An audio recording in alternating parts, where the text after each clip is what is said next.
This is The Remarkable Schrödinger Man, written by Jazz Kaufmann. This is a Half-Life 2 retelling, with the focus on Gordon Freeman as a deeply troubled character overcoming his trauma and inner conflict. Audio rendition performed by Mrglanet. Prologue. Rise and shine, Mr. Freeman. Rise and shine. And there he was again, the government man. His voice was deeply nasal, almost apneic, as though he were speaking through the papery husk of a beehive. He wielded it with an unbearable self-assurance, yet his emphases were oddly placed, like an old train stuttering and lurching forward. And he was very, very close to Freeman, close enough to reveal every dimple and pore in his aged face. A skull stretched over with flesh-toned latex, fitted with insidious eyes that glowered with ill intent.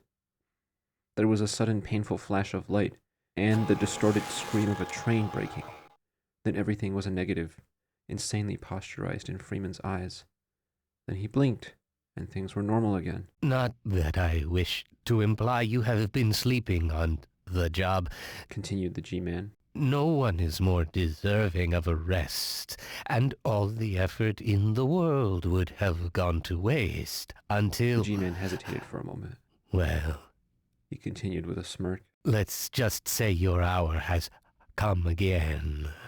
Visions began to dance within the G-Man like reflections in glass. Freeman saw the old test chamber where this all started, the anti-mass chamber in the anomalous materials lab of the Black Mesa research facility. Within the G-Man, Freeman watched the terrible incident all over again. There, the honeycomb yellow crystal, donated by a government man in a dark suit and tie, a rare sample, rich with new discoveries, new science, new recognition, and grants. Yes, put it in the anti-mass spectrometer, Dr. Freeman. The administrator needs us to analyze it, and quick. The administrator wants to please the G-Man for the sake of our future funding.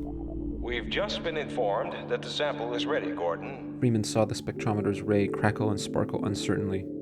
He saw himself donned in orange and gray armor, a specialized, hazardous environment suit. He was pushing the crystal into the beam by means of a metal trolley. He saw the moment that the ray brushed the crystal. He saw bolts of green lightning spraying out of the treatment as the ray. One discharge shattered 6 inches of reinforced glass that protected his colleagues in the control room. The second surge sent their bodies flying. Far worse things came from the G-Man's crystal than lightning bolts. Far worse things were unleashed into the world. The first domino in the G-Man's long train, and Gordon Freeman knew that he was next in line.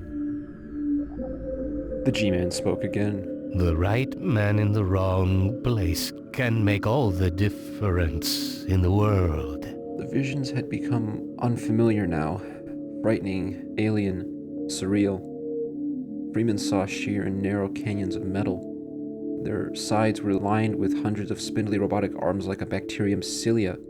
They were handling steel industrial sarcophagi, snatching them from conveyor rails through the winding iron trench. So wake up, Mr. Freeman. Freeman blinked, and the rails were now train tracks.